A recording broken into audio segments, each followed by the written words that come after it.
નમસ્કાર, આપનું હાર્દિક સ્વાગત છે રીતમ ગુજરાતમાં. સ્પેશિયલ રિપોર્ટમાં આપણે વાત કરવાની છે અમેરિકાની નવી ડોનાલ્ડ ટ્રમ્પ સરકારની. ડોનાલ્ડ ટ્રમ્પે અમેરિકાના 47મા રાષ્ટ્રપતિ તરીકે શપથ લેતાની સાથે જ જો બાઇડન સરકારે લીધેલા કેટલાક નિર્ણયો પર લાલ લીટી મારી દીધી છે. સામાન્ય રીતે અમેરિકાની સરકાર દ્વારા લેવાતા નિર્ણયોની અસર સમગ્ર દુનિયાના દેશો પર વધતા ઓછા પ્રમાણમાં જોવા મળતી હોય છે. અમેરિકાની ટ્રમ્પ સરકારે શપથ ગ્રહણ સાથે 10 મોટા નિર્ણયો લીધા છે. ભારતના દ્રષ્ટિકોણથી જોઈએ તો અમેરિકાની નવી સરકારના નિર્ણયોની અસર ભારત પર પણ જોવા મળશે. ચાલો નજર કરીએ ટ્રમ્પ સરકારના એ કેટલાક નિર્ણયો પર જે ભારતને કેટલી અસર કરી શકે છે. ભારત જેનું કાયમી સભ્ય છે તેવા બ્રિક્સ દેશોને ટ્રમ્પે સ્પષ્ટ ચેતવણી આપી છે કે જો અમેરિકા વિરુદ્ધ કોઈ નીતિ લાવશે તો તેના પરિણામો બ્રિક્સ સમૂહના દેશોને ભોગવવા પડશે. તાજેતરમાં જ રશિયામાં મળેલા બ્રિક્સ સમિટ દરમિયાન બ્રિક્સ દેશોએ પોતાનું અલગ જ ચલણ લાવવાની વાત કરી હતી, જેના પર ડોલર સામે ખતરો જણાતા ડોનાલ્ડ ટ્રમ્પે સત્તાવાર રીતે રાષ્ટ્રપતિ બન્યા નહોતા તેમ છતાં પણ વિરોધ કર્યો હતો. ડોનાલ્ડ ટ્રમ્પે મોટું પગલું ભરતા અમેરિકાને વૈશ્વિક આરોગ્ય સંગઠન એટલે કે WHO માંથી બહાર કરી દીધો છે. હવે WHO અમેરિકા તરફથી મળતું ફંડ બંધ થઈ જશે, જેનાથી દુનિયાભરમાં ચાલી રહેલી WHO ની કામગીરી પર અસર થશે. ભારતમાં પણ આ વૈશ્વિક સંગઠન કેટલીક કામગીરીઓ કરી રહી છે જેને અસર થશે.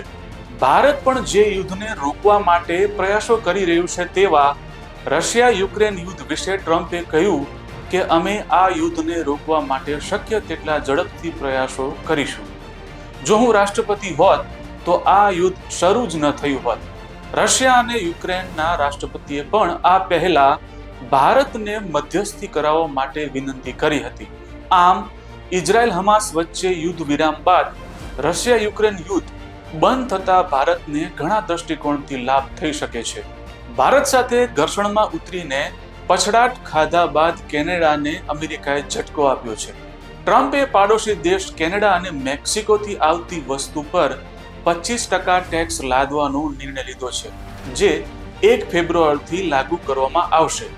ભારત સાથેના વ્યાપારિક સંબંધો ખરાબ થવાને કારણે કેનેડાને હવે બમણો ફટકો લાગશે.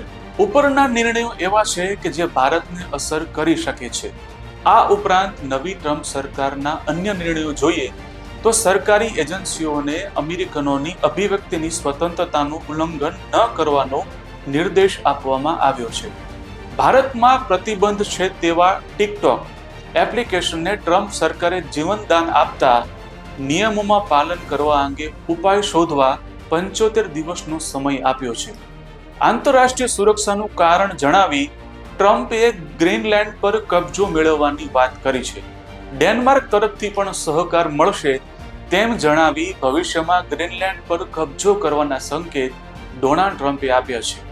અમેરિકામાં થર્ડ જેન્ડર પર પ્રતિબંધ મૂકતા હવે માત્ર સ્ત્રી અને પુરુષ એમ ફક્ત 2 જ જાતિ રહેશે તેમ જણાવી થર્ડ જેન્ડરને મળતા તમામ લાભો પર પ્રતિબંધ મૂકવાની વાત ડોનાલ્ડ ટ્રમ્પે કરી હતી.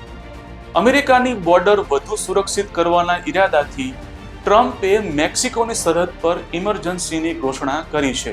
આ સરહદનો ઉપયોગ અમેરિકામાં ગેરકાયદેસર ઘૂસણખોરી માટે સ્વર્ગ સમાન મનાતો હતો.